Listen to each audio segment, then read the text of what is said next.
it's approaching the supreme moment. Reality striking closer than it seems, don't it? Go ahead, it's for the taking if you want it. If not, the dream dies and you'll be forever haunted. Then confront it.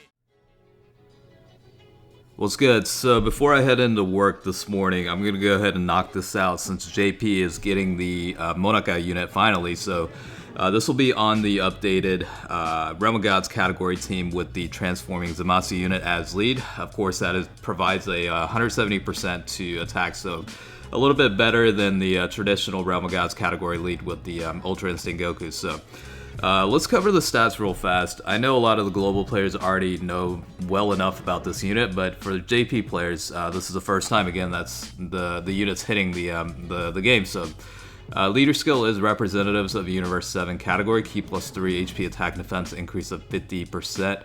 Now the super attack will cause supreme damage to enemy while sacrificing 7% HP.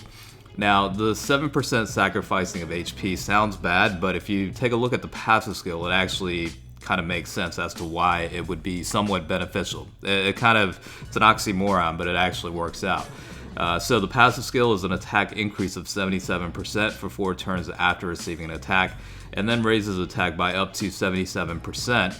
The less HP remaining, the higher the boost will be. So again, because the unit's able to sacrifice 7% HP based on super attacks, you can get that HP a little bit down because based on links like you'll see, like Connoisseur or whatnot, you do have some HP recovery link skill, so it's going to be a little bit difficult depending on the type of event you run to get that HP levels really down. And that's really the only downfall with this unit is you're only going to see an attack increase max of 77% once the HP levels are really down there. So moving on to the link skills, you are looking at Godly Power, that's 15% to attack. Prodigies is 10% to attack as well. More Than Meets the Eye is 300 to attack. Shocking Speed plus 2 key again. Connoisseur is 5% HP recovery. Infighter attack increase of 10%. Enemy's defense minus 10%. And Shattering the Limit is plus 2 key. For the categories, just 2. So Realm of Gods and representatives of Universe 7. At 100% potential, you are looking at the following stats. HP of 9,441, attack of 10,830, and defense of 6,928. 12 key multiplier is 140%. So this unit is one of those farmable units from the story event. So JP should be getting this coming up within probably the next 24 hours.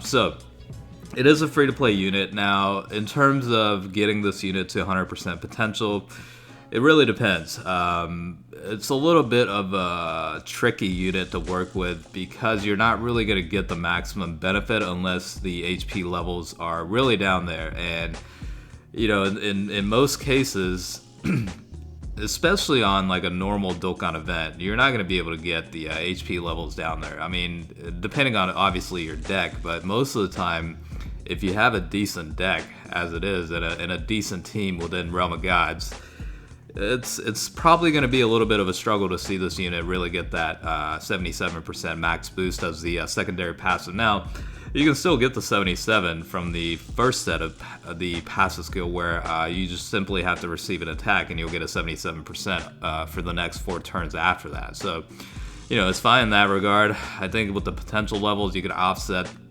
the criteria with the secondary passive by, you know, maybe focusing a little bit more on the additional side since it is a 7% HP sacrifice that you have to commit to with each super attack. But again, it's more or less one of those units that I think it has its perks. I mean, you obviously see the numbers. You know, you could definitely get the attack stats up to about 1.4 million. You know, depending on the rotation, depending on how much HP levels are remaining, if the first and second passives are active, you know, Godly Power, Prodigies, you know, stuff like that, link skills are active or not, you know, supporting units on the rotation, all those factor in. But, you know, at the same time, this unit can definitely get some decent numbers. Again, it's just limited a little bit. That's the only problem. But overall, it's definitely a solid free-to-play unit.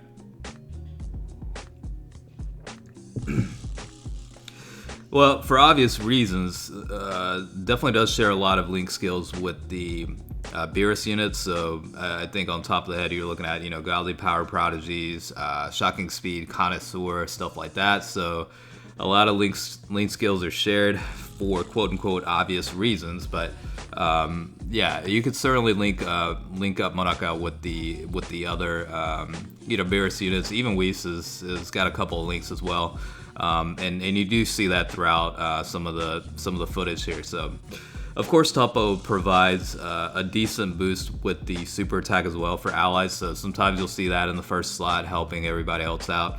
Now in this case of the 4-turn activation of the 77% to attack, in some cases you're gonna have to put them in the first slot. Otherwise, the unit can attack with either a super attack or normal attack, and then be attacked upon afterwards, and then that active skill, not active skill, but the passive skill will activate upon that. So in the next rotation you'll see the benefits of that. So there's certainly a way to keep the cycle going in that regard, or you could just go ahead and get attacked if the enemy's attacking first, and get that passive right away. Now the only problem with that is sometimes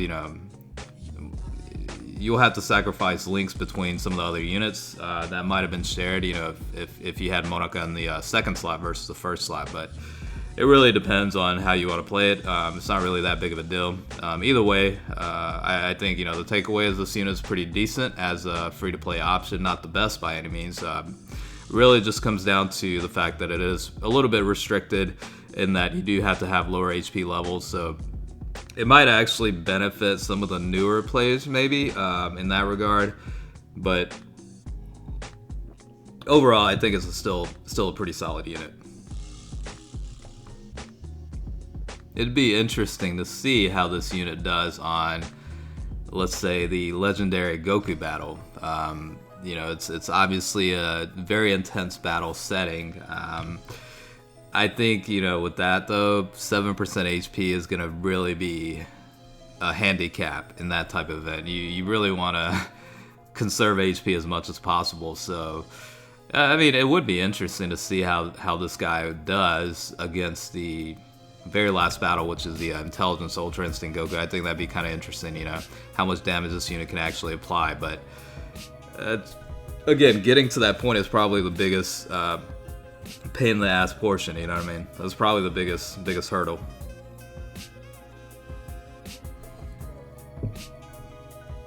I can't even remember how long Global has had this unit for before JP's getting it. It's been quite some time. Now, not that it's that big of a deal, honestly. This unit and story event itself is more or less just additional product, additional stuff. It's not really like one of those game-changing units that JP has waited for so long, like the vice versa, where Global is constantly having to wait for the units that JP gets. So I think it's totally fine. It's not a big deal. Yeah, and it's a good addition to have, basically.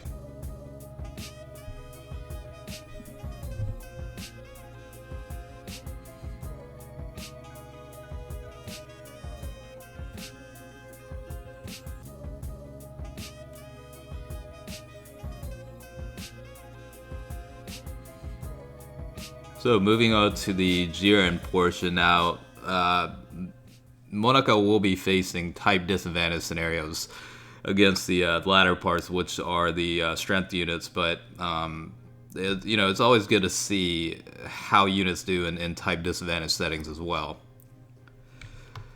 I think, honestly, at the end of the day, what would have really benefited this unit was if there were some sort of defensive boost. I think, to offset that 7% HP recovery or sacrificing, I think that would have made things a little bit more productive, for lack of better words, you know what I mean? So I think in that regard, it would have been nice to see a little bit of a percent boost toward defense along with the attack. But if you think about it, you are looking at upwards of 154% from the full active passive skill with the attack increase. So 154% with an additional defense increase would have probably been way too strong for a free-to-play unit in this type of setting. So maybe that's why they didn't do it. But again, this is the Monaka showcase at 100% on the Realm of Gods category with the transforming Zamasu unit. So again, hopefully you guys enjoy the video, and as always, I do appreciate you watching. So I'll definitely catch you guys later. All right, peace out.